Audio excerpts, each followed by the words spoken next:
This episode is sponsored by BetterHelp. If you're like me, someone who gets stuck in their head a lot, BetterHelp might be the answer. And right now, if you visit betterhelp.com/sold separately or use the link in this video's description, you can get 10% off your first month. So give it a try. Remember, you can't take care of anyone else in your life until you take care of yourself. And now, on with the show.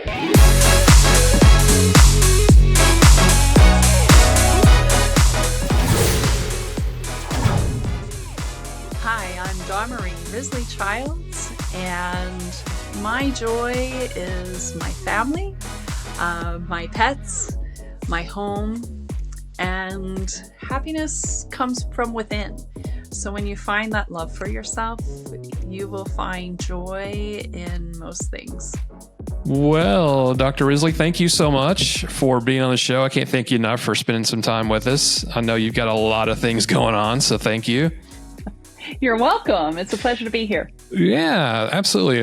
I'm excited to talk to you. I've read a little bit about your background. I guess it's safe to say you've gone through some trauma. You've been through in your early days, and just there's been a lot going on. You are a board certified psychiatrist, right? And an author and a speaker and educator, really, because you really try to work with people and help them through their trauma and kind of get them through their storms.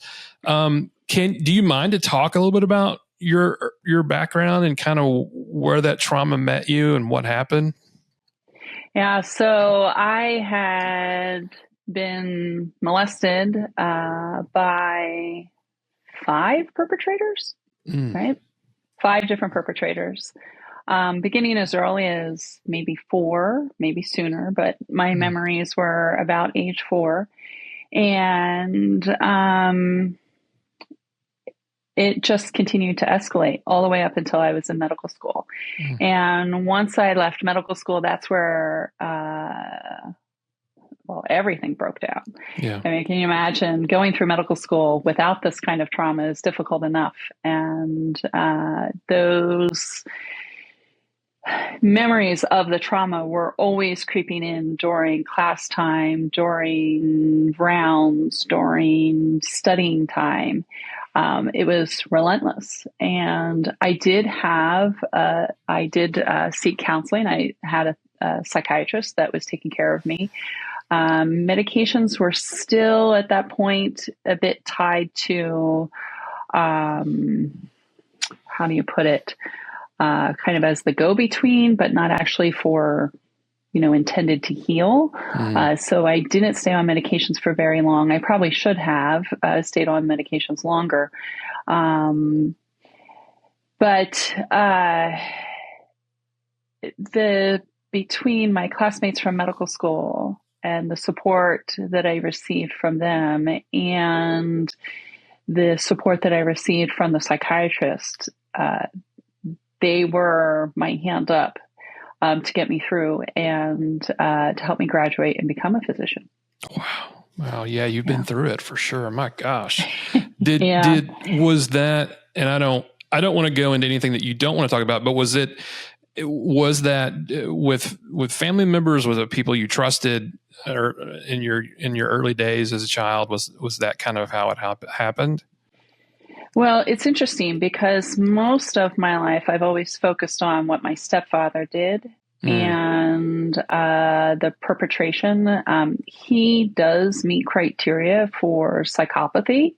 He would score somewhere out of 40 points, he would score about a 36, maybe a 37 on the Hare psychopathy checklist.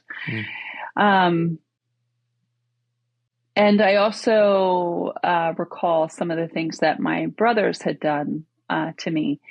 What was hidden was my mother's involvement, and what I didn't recognize as molestation until I started receiving psychedelic treatment was that I was getting molested by a gang member.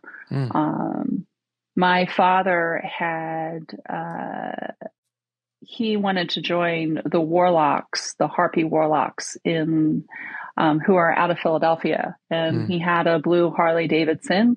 Your requirements were that you were white and that you drive a Harley Davidson. And he had a blue Harley, and he introduced me to Big John. And Big John was, they had taken over a campground in Mays Landing, New Jersey. And Big John was the only one that had a cabin. So they had some cabins there, but I recall that Big John's the only one that has a cabin. And Big John would be in this small cabin, and it had a little porch, and he would throw candies out to all of the kids. I mean, it was such a classic, hey, little girl, would you like some candy? Yeah. And it was through the psychedelics that I revisited that time. And while it looked like I was having fun bouncing on Big John's knee, and that was so much fun to do, as the adult, I looked at it from an adult's eyes, what was going on, and recognized, oh, he was masturbating to me. And that's where I got this HPV wart when I was 4 years old. That was really the question that came up. Psychedelic medicine is really interesting on how it works. You can't force it. You can't force going into this memory or that memory. It's only when you relax and just allow it to come through, do these autobiographical images surface. And I had started writing the book. It was very cumbersome getting the words out and doing the typing. And I was bringing back things. I was really trying to just show how irresponsible my father was, that he was taking his kids to a group of gang members to their campground and letting his kids run around. Yeah. And it was really more of an act of saying that how irresponsible he was.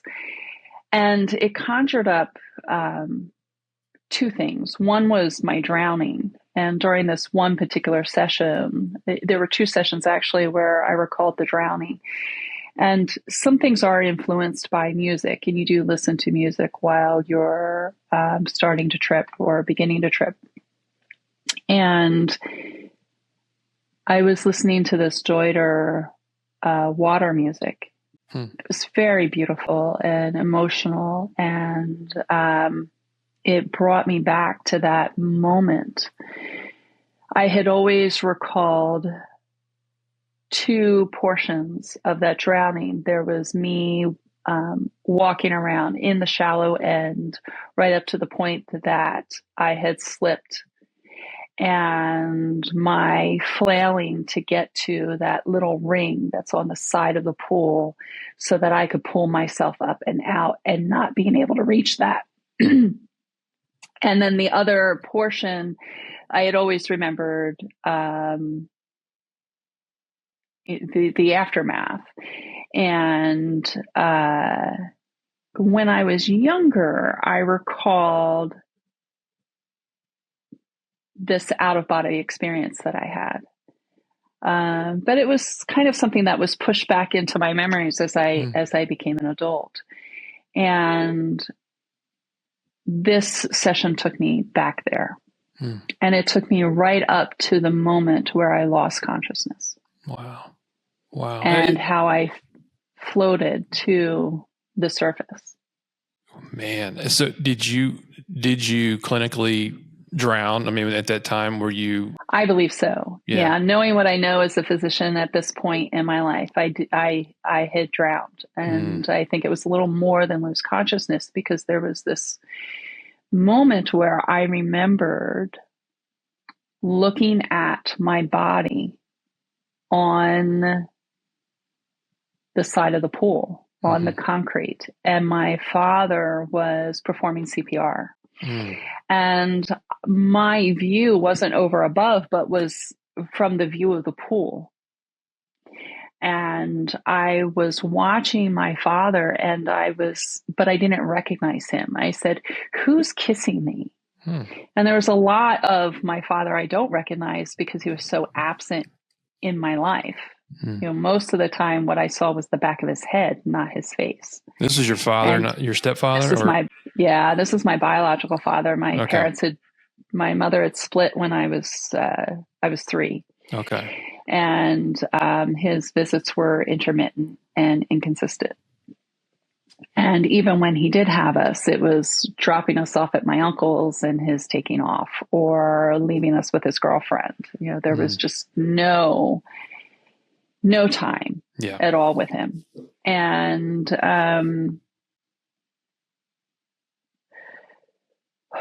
so I had watched this, and I had remembered how peaceful it felt. And then suddenly there was a rush of the burn in my nose from the chlorine, and how painful it was and bitter it was. And I was coughing, and I'm hearing, and I'm reliving this through the trip, that I'm hearing my father say, "That's it. That's it. There you are. There you are. Here you are. You're all right. You're all right." And I can hear my father's voice all through this. And I spoke to my healer about this, afterwards. But then soon after that, I recalled the incident with. Sorry about that. We can keep going. I'm going to try to silence my mic when that happens, but no problem. It's just sorry. That's okay. I know it's very intense. Well, you can edit this, so it's okay. That's right. I'm sorry I interrupted you, but so all right. You heard all of those sounds from your father, and it kind of instantly took you back there. Yeah. Oh, yeah. Yeah. I mean, you do really relive. And it's just so wild and amazing how the psychedelics piece together. Memory storage is, you have short-term memory and you have long-term memory between the amygdala and the hippocampus. And there's the emotional memory and there's the factual memory. And all of this comes together and is joined together. Not always at the same time. It can take 2 or 3 trips for everything to piece together. But when it pieces together, wow, it's just, it blows me away of how effective these are. And it's one thing when you're going through therapy and you're talking about it, what happens for a lot of people when they talk about and they constantly repeat, where you're reinforcing those memories in your brain and it worsens trauma. But through psychedelics, something different is happening. You're experiencing it and reliving it, but you're processing it, you're working it through, and you're finding the pain inside of you and you're releasing it. And it's a whole different process than just talking about it. And it's fast and it's quick, and it's when it's gone, it's gone, and you feel it gone. It's almost like your brain's giving you a second chance, right? To kind of work through that. To work through it, exactly, and to release it, and to now let it go. You're letting it go. You're working it through it and you're letting it go. And then it's out there and you have that process of forgiveness. You're able to forgive because you've just processed it. Wow. And it's amazing to me how powerful our brains are. And I think we've not even really tapped into just how powerful they are, be able to record memories like that and then dig them up from the archives, when you're searching to kind of not that you want to relive that, but that you need to kind of go through it and forgive and heal. It's not just the brain, it's the entire nervous system. Because we've not even tapped into nearly all of the potential that we can tap into, just because how do we study the nerves when and when that's what's keeping us alive. Mm. And those nerve endings, I like the theories behind the polyvagal theory and what I may mess up his name, Vanderkolk says, Bessel van der Kolk. He talks about the body keeps the score. Mm. And when you experience that trauma, you experience it it's more than just psychological. It's very physical. I have a friend in South Carolina who's a urologist, and he tells me that almost 100% of the women who have urologic conditions have been sexually assaulted sometime in their life, whether it's early childhood or even adulthood. He knows that there's sexual trauma there.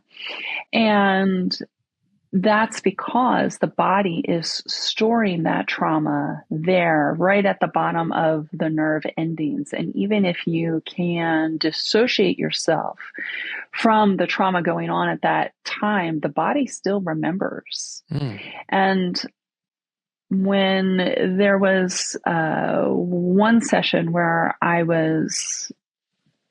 was really when I was dictating the book, I had felt that I'm cured. I don't have PTSD anymore. I felt calm. I felt really at peace. And then I said, well, I need to put this down in a book. I'm going to need to, one, I can't type fast enough. I want to be able to dictate it. I contracted with someone with a VA in the Philippines to type out everything. I was very worried about them having to live through it if they're typing everything out that I say. Yeah. But I also knew that I needed to do it through psychedelics and with my healer. Well, there was a lot more healing that needed to go on, and I had just tapped the surface of it, in those early sessions. But there was a lot of healing that went on, just working through every single incident. And I did it from the first moment that I met my stepfather all the way through. And what I found through there was how much my mother was involved. And, but I also found out how much was stored inside my body. I was discussing, they were spiritual moments where I would visualize my stepfather, not as my stepfather, but as a demon, as a monster. And as though this demon lived inside of me. And it felt like an exorcist when it was all done. And I felt that if you've ever had surgery, like if you've ever had your gallbladder removed or your appendix removed or any kind of organ removed, the nerve endings are still there and are still attached. They're still getting used to that organ is gone. Yeah. And for several days afterwards, within my lower abdomen, right about where the ovaries are located, I still felt this tingling, like something was missing. As though something had been surgically removed. It wasn't painful, but it was noticeable. There was something noticeable, that there was something missing and something gone, and now my body is getting used to it being away. Wow. The body is I don't think understand just how that connects all with the spiritual, the soul, and the body. I mean, that is absolutely amazing to me how, I know that I've heard of people that have gotten amputations and the same thing, there's a phantom feeling that the phantom pains. Yeah. Exactly. They get the phantom feeling that my leg is there. And even though their leg is not there. Yeah. Exactly. And someone will get an organ. It's not craziness. No, it's not. It's absolutely true. It's not craziness. The nerve endings are still there, and the nerve endings are saying, hey, where is this? Yeah. And there's a yearning for that. Yes, exactly. Do you think you would have been able to recall everything and been able to heal if it wasn't for psychedelics? Do you think you would have had the same? No, because I've been doing this I'm 56 years old, and I first started therapy when I was 24. And I've had several psychiatrists and therapists over the years, and I even tried hypnosis. I got angrier after hypnosis. Initially, it was very calm and it was beautiful, and then after my third or fourth session, I was angrier. I was getting worse. I had to stop doing it because I felt so much anger there. And I've had EMDR. I couldn't focus and pay attention. The level of disconnect that I had from the pain just to survive. I mean, I survived 24 years of domestic violence, physical abuse, physical beatings, emotional, psychological abuse, financial abuse. And the sexual abuse was just the icing on the cake. Yeah. So all of that, and I don't even like calling it abuse. It's violence. It was sexual violence. Abuse, it kind of gives you, I think abuse softens it. Like there's some right to it, but we took advantage of it and we took it too far. No, you have no right to your daughter's body. Right. It's violence. Yeah. It's violence. It's violence. And even the voyeurism. The voyeurism is violence. I looked at, so there were some statistics back when I was first learning about what sexual abuse is and recognizing and putting a name to it that I was suffering from sexual abuse, that the statistics were 1 in 4 girls and that's always varied. Anywhere between 1 in 3 and 1 in 10 boys have been sexually abused prior to age 18, with the majority of those children about 2/3 prior to age 6. And that's surprisingly high. I'm sorry, I didn't mean to interrupt, but that's so high. So high. Exactly. It's terrifyingly high. You want to know what's even more terrifyingly high? Women in the military. Sexual assault in the military is 1 in 3 women. 1 in 3. Wow. 1 in 3 women, 33% of the women who go into the military experience some type of military sexual trauma. That's absurd. What do you equate that to? That specific? It's irresponsible. Yeah. It's, multifactorial. You have young people entering. You've got men that are young and dumb, and there's a finish to that phrase. They are full of testosterone, but you're also looking at, these are people that are going into war. Violence is the norm. Violence is expected. War is violent. Yeah. It's, and so we need to have prevention of that. How do we allow women to defend themselves? It's 2 arms. We need prevention and we need defense. Yeah. And I think I have some solutions for that. The defense side, the prevention side needs a big discussion. And I don't have all the answers for that right now, but I think that I'm looking at how to create that. And I'm processing that. I'm trying to come up with a solution for that. I don't think something that. Oh, go ahead. I'm sorry. Yeah, it's something that needs to be explored, and it's something that I may not quite. I can understand it from the victim side and the survivor side and the woman's side. I can't quite comprehend that on the male side, and I am planning to reach out to a few classmates on how to change that. That would be a very beneficial course or talk to the military. I mean, I think there's a lot that goes on there that, I would think that we need to believe victims that, I think there's a lot of it that gets I don't want to go so far to say pushed under the rug, but just sort of turn a blind eye, maybe like, oh, it'll go away. It's, Right. they're probably not as severe as they said it was. I think we need to listen more and look into things when they're reported, and not just because it's going to be sticky. If we look into it, it's going to cause trouble.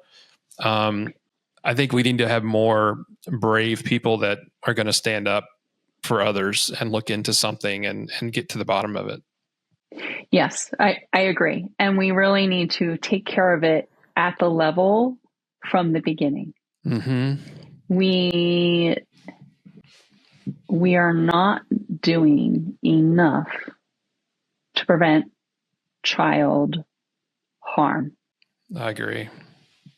I had written an email to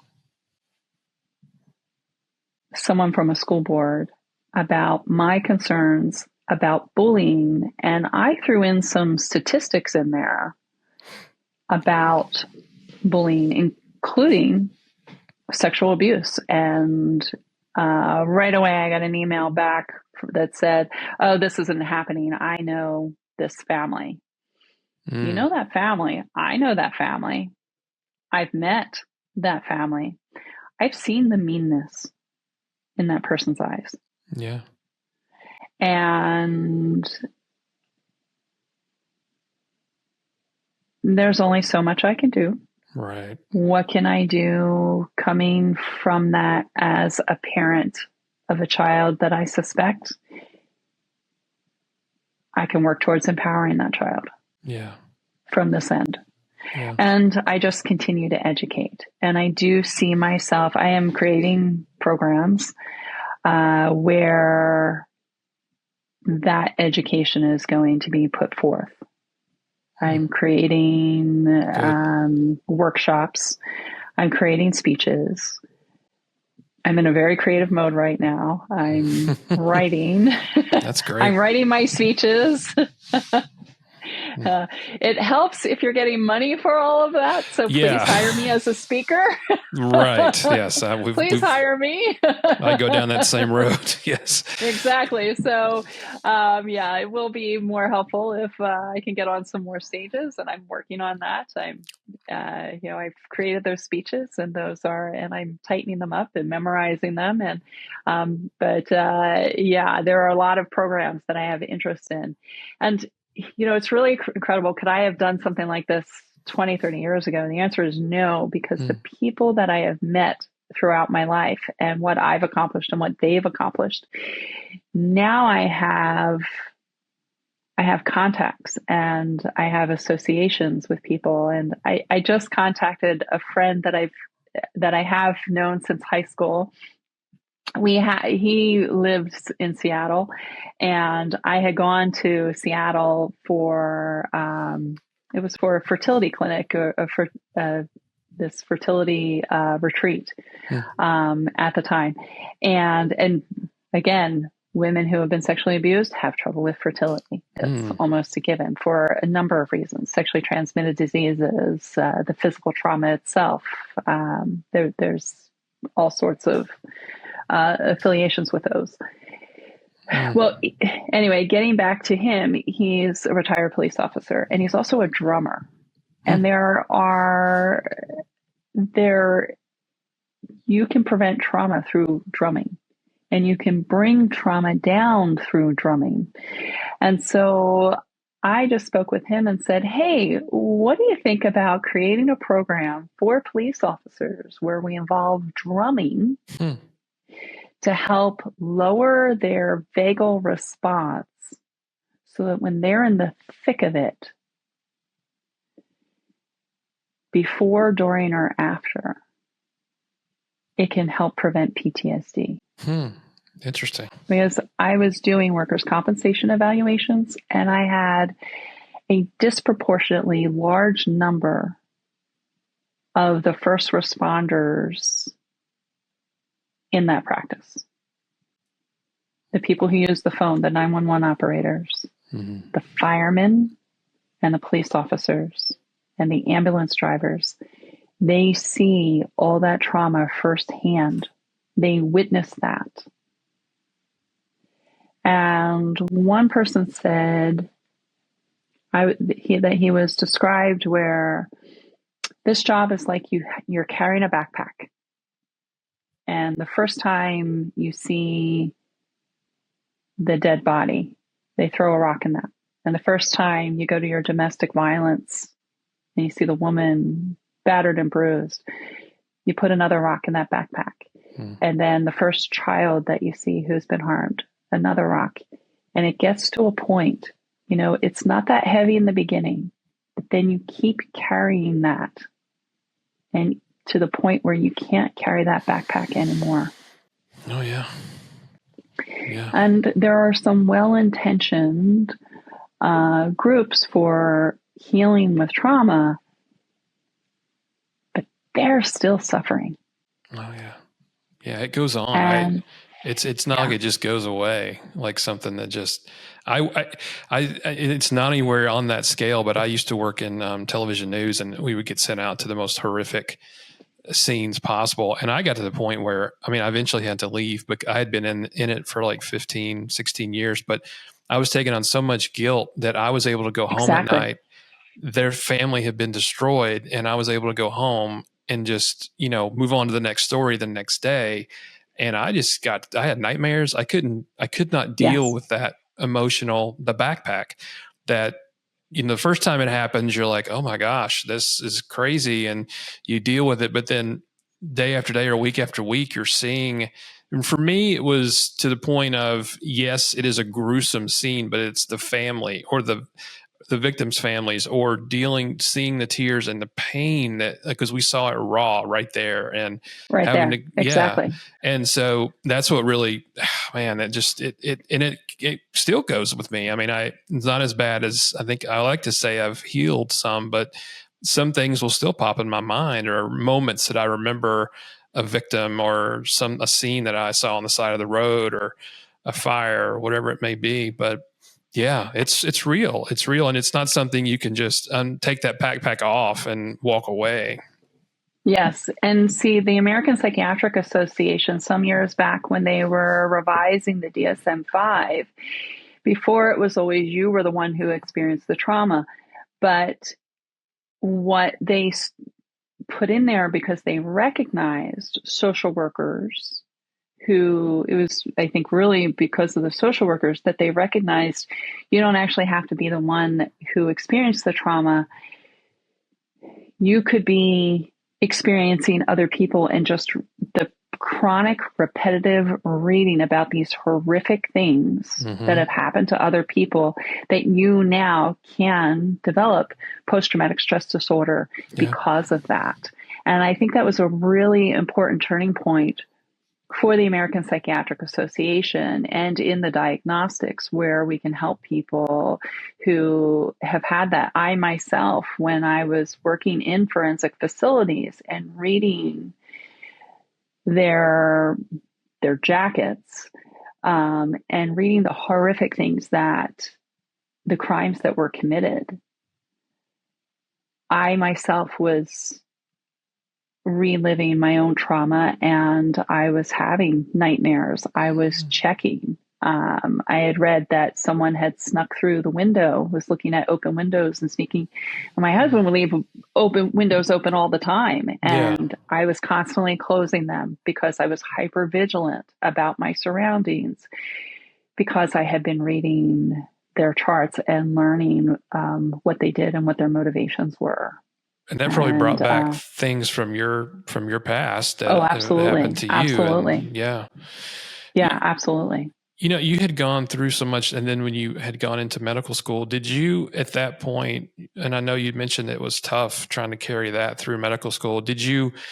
How did you do that? Or was there a point where, did you think about, this is what I want to do for a career, I'm going to help other people? Did any of that come from what you had been through, your path? Or that's the $1 million question, is how did she do that?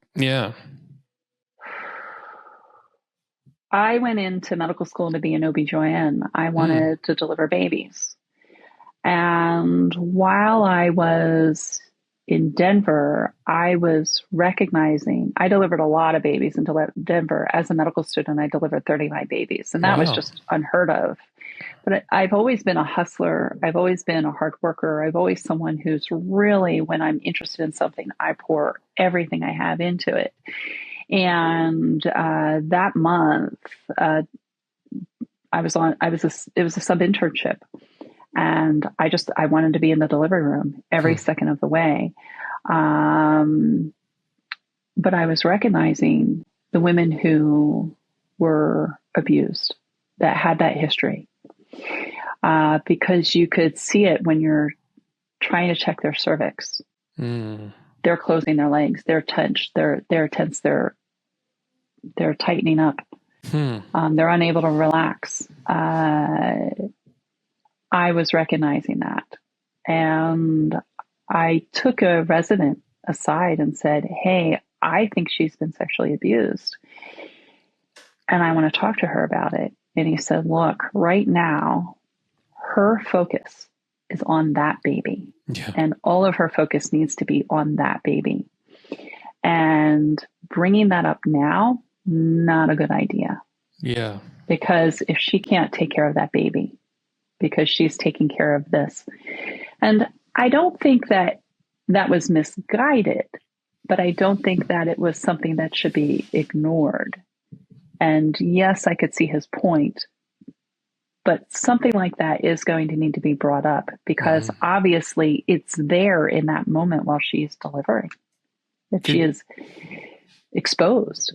Could you see a direct contrast between women who would allow you to examine them versus, I mean, did that stick out in your mind? Like, okay, here, you go through so many exams, but then there's one that's closing their legs or being kind of feeling standoffish, defensive. Yeah. So you could tell that in different exams. Yeah, I pick that up. And, I'm a natural empath. I feel my patient's pain. Yeah. And one thing that's been difficult for me is, as a psychiatrist, is leaving their pain behind. I can very much, I think internship prepared me for that. Yeah. Because internship is like a fire hose coming at you with patients' emotions, that if you absorb it and take it home with you, you're not going to last very long as a psychiatrist. So true. You learn to build off that wall so that you can be with the patient in the moment. It's not something that really can be taught to you. It's really something that,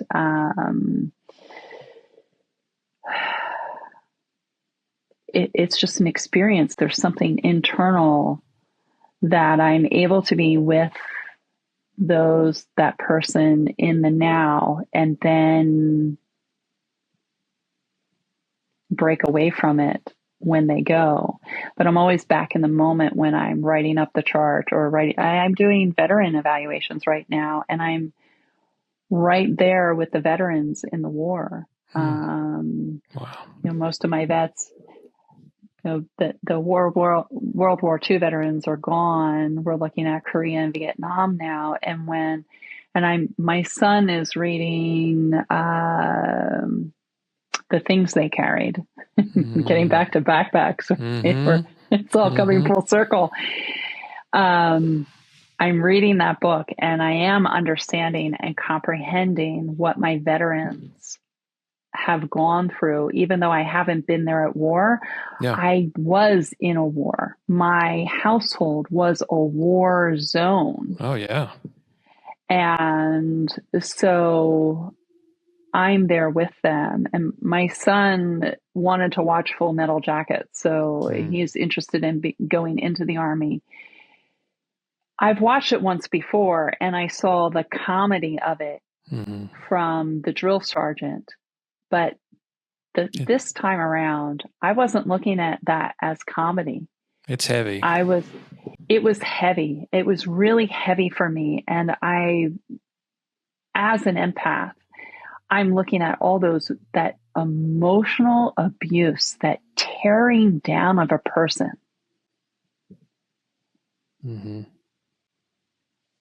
I was feeling torn down for all of them. To drive you to the ultimate, it pushed him over the edge. And that's so just tragic.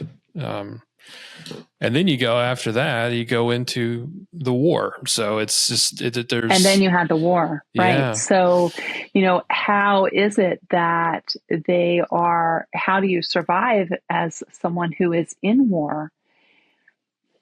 I took a course on self-defense, and one of the techniques that they used to help prepare us was saying things that actually have been said to women prior to their rapes. And it wasn't so much so that we would be, it was so that we would be prepared, so that we don't have that shock value.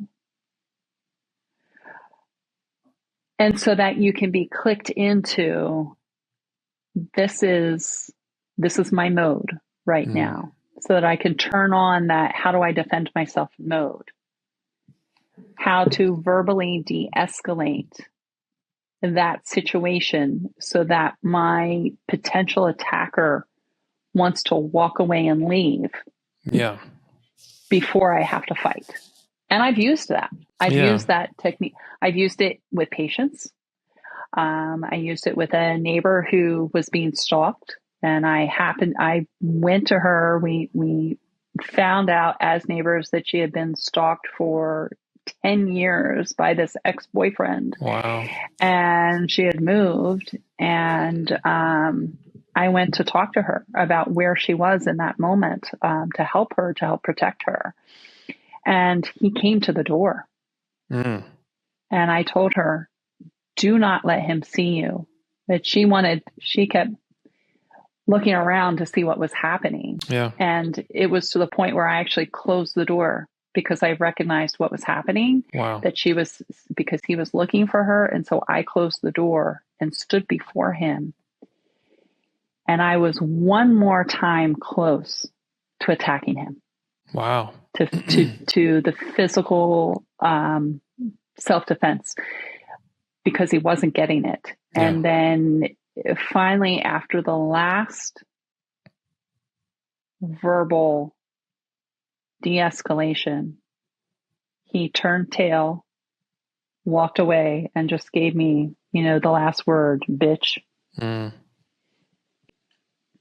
If that's what makes your penis feel bigger, then go for it, because I just protected myself and another woman from being attacked. Saved a couple of lives there. Yeah, for sure. And I saved both of us. Exactly. From what you've seen, and I've always heard rape is about power, and from what you've seen now today with our society, and we could put in stalking, the military, all these things that we've talked about, are we an oversexed society, or is it about power? Is it it seems like with social media and everything else that's out there, it seems like our society, everything is sex, sex, sex. I mean, it's just like everywhere. So are we oversexed, do you think?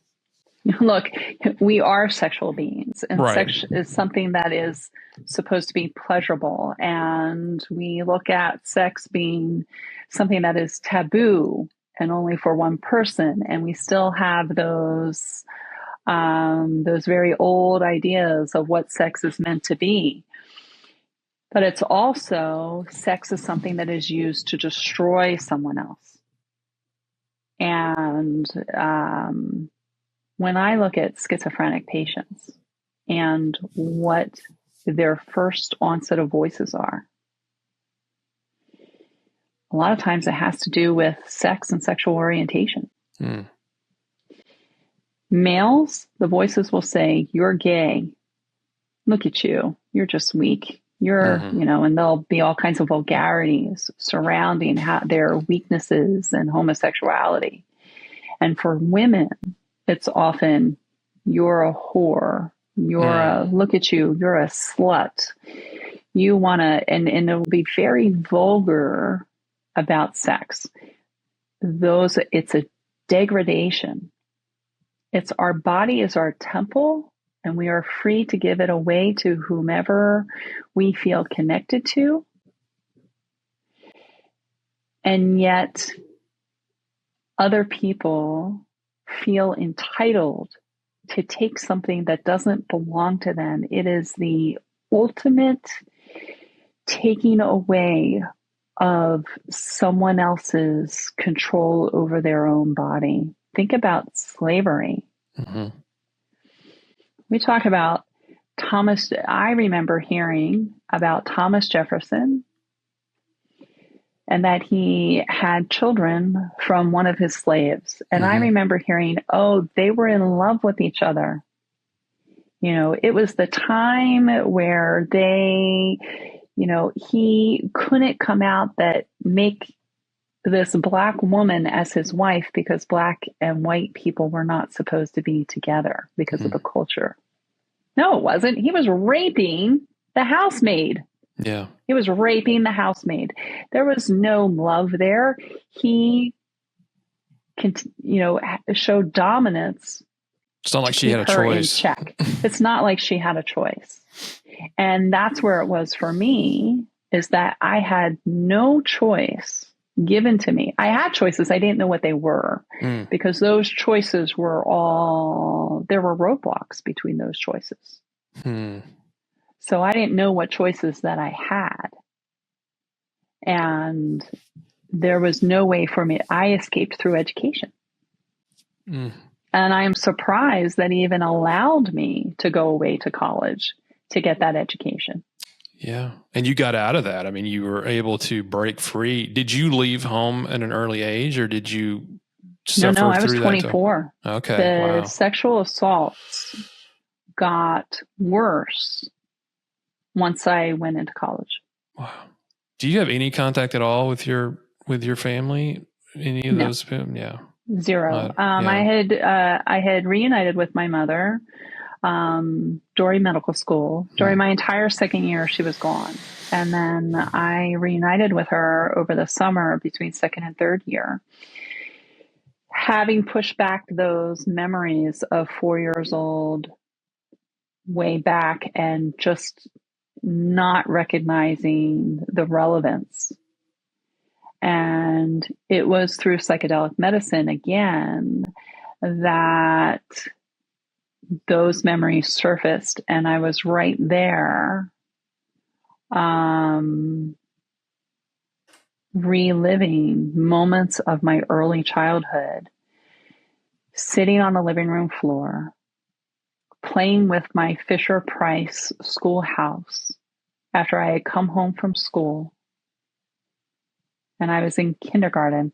I think the photograph that I have is from that very day and that moment that she said this. Because I remember the outfit. I remember everything about it. And I was sitting there playing like I did every day. And I'm running my fingers through the carpet. The carpet had, there were portions of it that were cut and the uncut portions that were kind of paisley shaped. I think that's the best kind of description for the pattern that was in the carpet. And I would run my fingers through that. And she was talking to me, and she's telling me that she's pure sex. I'm pure sex. I'm pure sex. And she's saying Diggerly dog. And she would say Diggerly dog kids. Like, they're Diggerly dog kids. It was some made up word that she had, because I've not been able to find what does Diggerly dog mean. Yeah. But it was her made up slang term for filthy, disgusting kids that just play in the dirt. So you were never really valued as with any kind of love. It was just basically you're a burden. You were just I was treated like a burden. Wow. Exactly. And she had so she's talking about Diggerly dog sex, and I said to her, "What's that, Mommy?"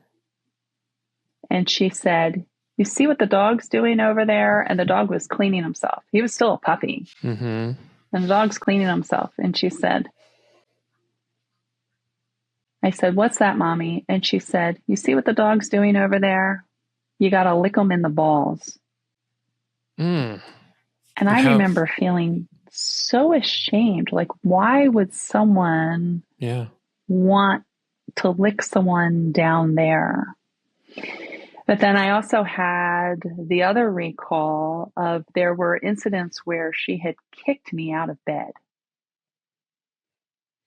And she was bringing men home from the bar, having sex with them in the bed. And it's dark, so the guy doesn't see that I'm laying in the bed. And she kicked me out of the bed. And I'm hearing things going on. And I crawled over and I see the man going at it with my mother. And I went up and did diggerly dog sex like my mother told me to. And the man's reaction was he freaked out. He was yelling screaming at my mother, profanities. "You're sick. How can you do this with your kid here?" And, he ran out the door, and I'm expecting, "Hey, Mom, when's your friend coming back to play?" Wow. And so, So you were basically, you looked at sex like that. It was like, it wasn't anything beautiful. It was something your mom had painted this picture, this morbid picture of sex to you by what she talked to you about and what she showed you. Sex was shameful for me because when my stepfather came into the picture, it was, "You're a girl. You don't have sex. You're a slut if you have sex. Sex is only for men." But there was a point where I said, "Well, wait a minute. If I'm not supposed to have sex, but the boys are, who are the boys having sex with?" Well, there'll always be some slut out there for them. Wow. And so for me, sex was it was something to be ashamed of wanting or wanting to enjoy or having thought about or thinking about.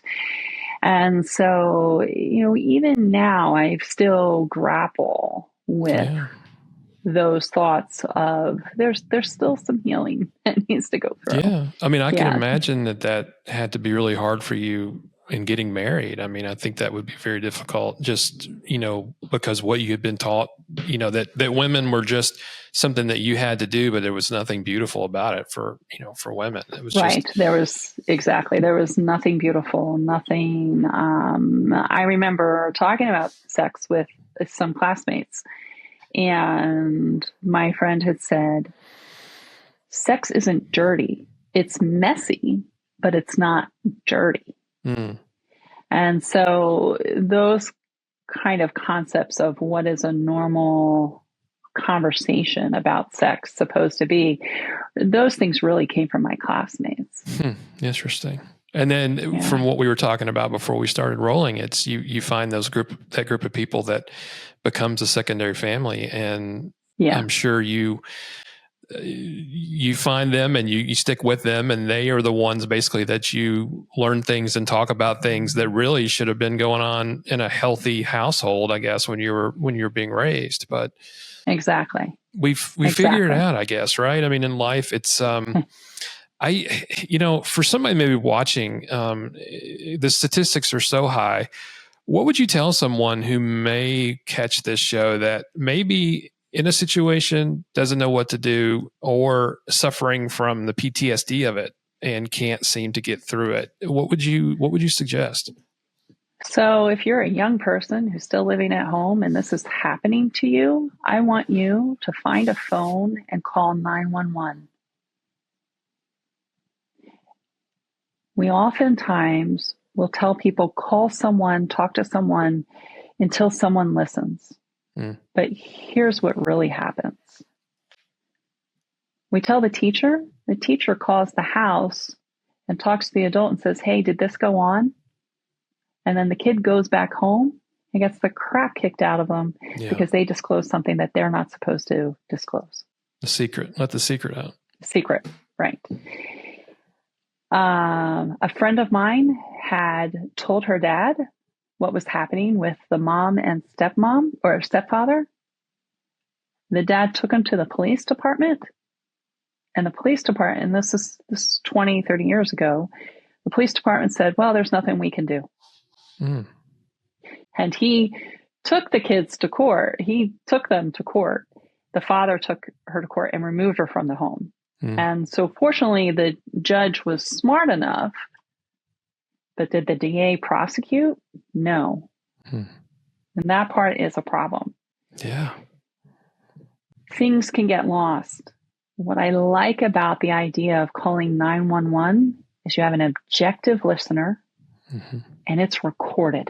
Yeah, that's huge. So you have a recording. So that means that child who discloses doesn't have to say everything else again. Because what you don't want is to continue worsening the trauma by building the neurons close to that information. So if the child, he or she, calls 911, the recording is going on, they can disclose everything that's happening. And then after that child can say, please listen to the 911 recording. Yeah.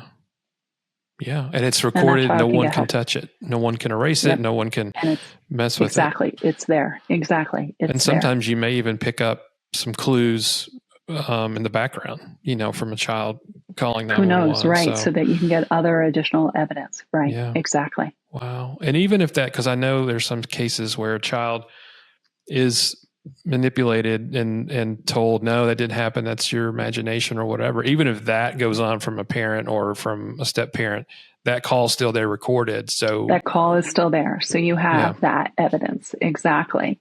One thing that has been changing are the statute of limitations. Now, my stepfather told me, you have 7 years from your 18th birthday to report me for this. He said that actually? He told me that. Wow. Yeah, when I was 14, he told me that. So he had looked up the law. He probably consulted with his attorney, but he had looked up the law to find out. And I think that's where problems began, because he may have just wanted to let me go because I'm no longer a child and he's attracted to children. At 18, I'm now an adult. That attraction still isn't quite there. Yeah. But what used to happen, or what happens where there is a statute of limitations for any type of penetration, and actually even the laws in New Jersey are penetration beyond. So the penetrative episode could have still stood, but all the voyeurism, all the shaving, all of the, holding the breasts, that's not penetration. That's just molestation. That's still only 5 years from the 18th birthday. And so what many perpetrators have done is they will continue that sexual assault and violence up until the child's birthday, the now adult child's birthday, to 23rd birthday, and then they drop them like hotcakes. Just because they know the law and they know how far they can go. Wow. Exactly. And they keep the child dependent on them through adulthood until that time. And, I was completely dependent on him financially. Yeah. I was not allowed to have a job. It was, from a very young age, my money went straight to him. Oh, really? I always had to hand my money over to him. So I never really had my own money. I earned for an allowance $30 a year for putting the change away. I didn't have, it was just here's your money. I don't take my kids' money. Yeah. My kids have their own money. Right. If anything, it's like, you got money on you? Do you have some money? Like, here's $10, kid. What kind of money you have? Right. You're buying dinner tonight for mom and dad. For all I know, they're stashing it away. But, So we did talk about with my kid wants to go to Japan. There's a Japan trip that Mendocino hosts. Yeah. And we looked at the cost, and my kid is a referee for soccer now. So I said, well, kid, what do you Nice. think? You think you can come up with why don't you take half of your money towards your trip? That'll be your contribution. And the other half, you can do whatever you want with it. Like, okay, Mom, that sounds fair. Yeah. So, the kid we're cashing the checks. Half of it's going into that envelope that will go, so my kid is also, just had a bake sale for herself for raising money. They can ask for donations. They're not allowed to sell the cookies, but they're allowed to ask for donations. And oh, thank you. Here's a cookie. Nice. So my kid had raised $164 for that. That goes into that pile, and that money is going towards my kids. Nice. You guys are raising them right. That's awesome. Yeah, I hope so. I know I've made a lot of mistakes, and we all do. Yeah. And I'm not innocent from the one thing is that that abuse that you experience penetrates into every aspect of your life, including parenthood. And it was really my children who inspired me to heal and to want to do something about this, because I don't want to yell at them. I don't want to abuse them. And yet that yelling can still come out. And so I'm doing everything I can to work towards that and to change that so that I'm a better mother and so that they don't have to go through all the same crap I did as adults. Yeah, that's so good. Like you said, it comes out. I mean, there's times where kids push to the limit and you're just, it does come out at times. Every parent has yelled at their kids. Yes. Yeah. And what's hard for me is trying to decide what is normal. What is the normal part? And sometimes I have to look to my husband. Okay, is this normal? Like, yeah, that's normal. Kids are driving us crazy. Like, right. Yeah, did you hear me yelling yesterday? Like, I've had enough of this. Like, no, kid, you've pushed your boundaries. But that's such a healthy environment. To bounce off each other and, okay, am I going too far here? Okay, that's fine. That's normal, and being an empath, I'm sure that helps a lot too, because you can pick up on your children's emotions and kind of know where they are. Yeah, exactly. We're trying to work it out, but I'm always, every day I wake up and ask, how can I improve myself today? Where can I improve upon? And that's what I'm working towards. And when you heal the mother, you heal the child. The child will be less anxious. And, now they're in the stages, they're teenagers. So their largest influence is going to be their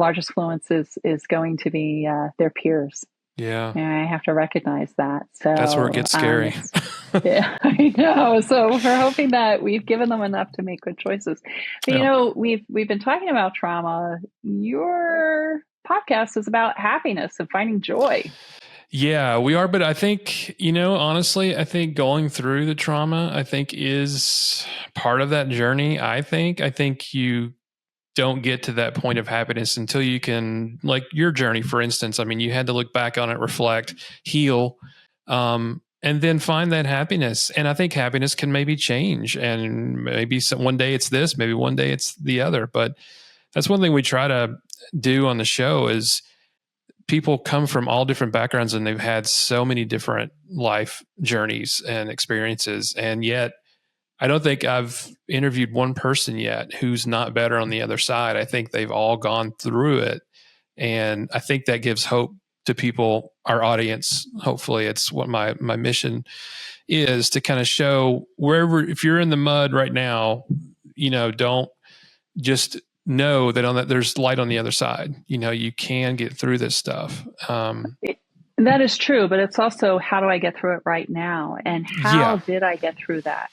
So where did I find and pull those little pieces of joy from? Yes. So I've always found joy. I'm very easy to please, very simple. I find joy in those little things. We had horses. I would muck the stalls. I'm only thinking about this now because I just got horse manure, a whole pile of horse manure from off of Facebook Marketplace while I'm working on my farm. Oh, really? So I was shoveling. I found joy that the tomato plant would be growing in the horse manure pile and would have the best Wow. cherry tomatoes I ever tasted from that little tomato plant. I found joy in college when I was studying at my desk in my dorm room studying, and I could hear the children from across the street playing, their laughter and their giggling and their screams. I found joy from that. I find joy from my kid hanging the American flag up in his room. He's so very, he's a patriot. Yeah. That's awesome. I find joy from just that my kid wants to take care of her hair, or just these little things where I find joy from. It's seeing the grass grow between a set of concrete. I remember walking around in Portland and I saw a money plant growing between a building and the sidewalk in that crack. Those little things just tickle me. That's where I find my joy from, is finding all those little things. Going to Six Flags or Great Adventure and going on a roller coaster. Yeah, that's fun for the day and that's exciting. But where does real joy come from? It comes from those small little pieces in our lives. Absolutely. And that gets you through, right? We were speaking about what can kind of pull you through the day to day. I think that's exactly. It. You disappeared. I can hear you, but it just, there you are. Okay, you're back. It just told me that I have to plug in my phone. I started with a full charge. Oh, you're getting low. I got 20%. Well, on that note, I guess that means I got 20% left. I think we're okay for a little bit, but yeah. Okay. I think that's so important, and I'm right there with you. Big things are great, but I would rather have the smaller things like the dogs, or I love horses too, or in my kayak, or being able to get outside and just the sunshine, just being out in the sun for a few minutes or a while. I think that's good for everybody to kind of know, because I heard something today actually that said the longer you stay inside and just kind of anchor down, the harder it's going to be to get out of the house and to do something outside. So I think we just have to move forward and go and do that, whatever you like to do, or just go for a walk. That's one of the simplest things, I think, is just reconnect with what's outside and the sun. And, you can, for me, I know I can run through a lot of things in my head on a walk and work through some stuff. So very good point on that. Just find the little things, find the happiness in the little things. Exactly. It's those small things in life that bring you joy, and being able to do that. Yeah. What do you do? Is there any advice if, let's say you are on that path and you're doing pretty good, you're chugging along and you found those moments that can carry you through? What happens if something triggers or reminds you of your trauma or something you'd gone through? How do you not let that go down the rabbit hole and just keep on your positivity? You got to work it through. And where do you work it through? You work it through with those discussions with the people that are supporting you. That's what I've had to do. Is I call my healer. I speak to my healer. I have appointments with my healer. I regularly am processing, and I'm still processing. And I'm coming up more or less of my early childhood experiences, and more what I'm processing now is work, past relationships, the adult life, and also working towards forgiving myself of, I'm kind of the hardest person to forgive, is forgiving myself for where I've harmed, mostly my family, or even harming myself, sabotaging myself from something, whether it's a job or, sabotaging myself in any way, shape, or form. That's what I'm working towards, forgiving myself. These are the tail end pieces of where I'm working. and what I'm working on. Mm. So, really working towards forgiving yourself. It is hard. I've forgiven myself a lot over and over, but you keep forgiving because things will come. Something else new is coming up. Okay, I blew that. All right. Well, I'm only human. There was only one that was perfect. So, yeah, we kind of had an advantage. Yeah. But we keep working towards emulating ourselves towards that. And finding what you're grateful for. I start my mornings now with gratuity. What am I grateful for? Mm-hmm. And I'm ending my day huge. with what went right for me today. And what am I working towards, bringing towards my life? Am I expecting terrible things to happen, or am I expecting great things to happen? Just simple things. I lost my mouthpiece and I lost my AirPods in the past week, like within a couple days from each other. And it was driving me crazy because I need my mouthpiece at night so I'm not grinding my teeth down to nothing. And, I had already torn out my whole room and cleaned my bedroom up. And then I tore out everything with the bathroom. And I thought, and I just kind of had that mindset of, I'm going to find my mouthpiece today. And I walked past and the light had shone on into my banana tree plant next to my sink. and boom, there it was. it was in there? Oh my gosh. It fell into the banana plant somehow, but that's where it was. And I found the mouthpiece. And you found it. So positive thinking. Absolutely. And then later on, I saw that my AirPod case last pinged into this parking lot in Fort Bragg, and my husband, the tire fell off in this parking lot. So I have to go pick him up. And I said, well, I'm going to go look for it. And I know I'm going to find it tonight. Mm-hmm. And so I'm looking at the map and I'm coming up and it's right at my friend's office. And so I'm looking through and I thought, could it really be at Betsy's? Could it really be at her place? I'm questioning myself, like, no way. Like, how did this happen?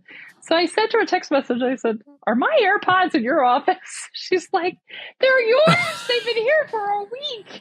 I found them on the couch. Like, I wasn't even in there. I think someone saw them, put them in their pocket, went to go get a massage, sat down. They fell out of the pocket, and then she found them. But they were there. And, I keep repeating these things that I want in my life, that I need in my life, that having that faith that they will be there and they pop up. So when you start every morning with gratitude and when you end every day with what went right today, like I had a whole lot of things, found money. I got a $600 check. I'm like, is this real? You have to look whether or not they're real. Like, yep, sure enough. Oh, the fax machine thing. I remember that. They drove me crazy. There's $600. Well, guess what? The kid's trip is paid for next month. So, it's these little things when you keep putting out there. And, even with fertility, I can tell you that I brought those children into fruition. I had been on this retreat, and I think the positive visualization was the icing on the cake to get pregnant, because I saw we had been shown these pictures of the first time. It was the first time ovulation was recorded live. There was a OBGYN surgeon who had been operating on this woman with a laparoscopy. And when you're in surgery, you take a look around. Is there anything else here that needs to be done while I'm here? And she was ovulating, and he recorded it in that moment. And it was the first time that there were recordings and photos of ovulation taking place. And so I visualized that positive visualization, that beautiful, healthful ovary, releasing that egg, coming down to be fertilized. I was pregnant a month later. And yes, I really was. Wow. And then I really was. And then now I've got only 10%. So we are going to have to wrap it up. Okay, it was fun. And when I wanted to get pregnant the second time, I mean, I had really wanted a full year for my body to heal. But I thought, well, I'm going to start that positive visualization tonight. Yep, I got knocked off that night. And then I thought, wow, this is powerful stuff. I'm not going to visualize that anymore. You are powerful, I had 2 pregnancies, and that's enough. I'm getting old. You're willing it into being. Wow, excellent detective work on the AirPods, and then now you're willing that into place. Oh my goodness. Oh, are you there? Oh, okay. Yeah, I think. Oops. Doctor, I have enjoyed this conversation so much. I think it's so much good information. Please come back and we can talk more, because I think there's so much more we could discuss, but I can't thank you enough. Yes, it's been so amazing. We'll look at each other's schedules. I'd love to be back. This has been a lot of fun. Good. I'm glad you enjoyed it. Where can people catch up with you if they want to get in touch or want some more information about you or the book? Where can they find you? Well, I'm on Instagram at Dr. Risley-Childs. I'm also, same thing with Facebook. So I'm on there. I am on TikTok, although not too much. And they can also reach me through my website, www.drrisley-childs. It's DRRisleyChilds.com. Perfect. All right. Yes. Well, thank you. And please go out and buy my book if you want to learn more about me. She's right behind here. Yes. It's called you have to put the whole title in, The Offering, A Physician's Journey Through Abuse, Psychedelics, and the Freedom of Forgiveness. Or you can just put in my name, Dawnmarie Risley-Childs, and it's there too. Amazing. Yeah, go get the book, because I think a lot of people are suffering with this, and it's just not really talked about a whole lot. So I think people should check it out. And the website too. The website's got some great info too. So everybody check that out. But yes, thank you so much. I've got a brand new friend now. I love talking to you. It's been amazing. So yes, please come back. Happiness Sold Separately is created and hosted by Jason Hensley and is produced by McCosh Films. Narration by Lauren Gobis.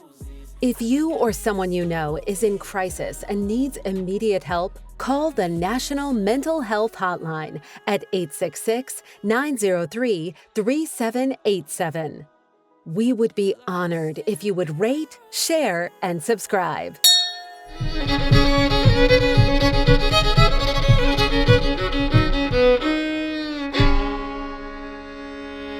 Aye, that's a good one.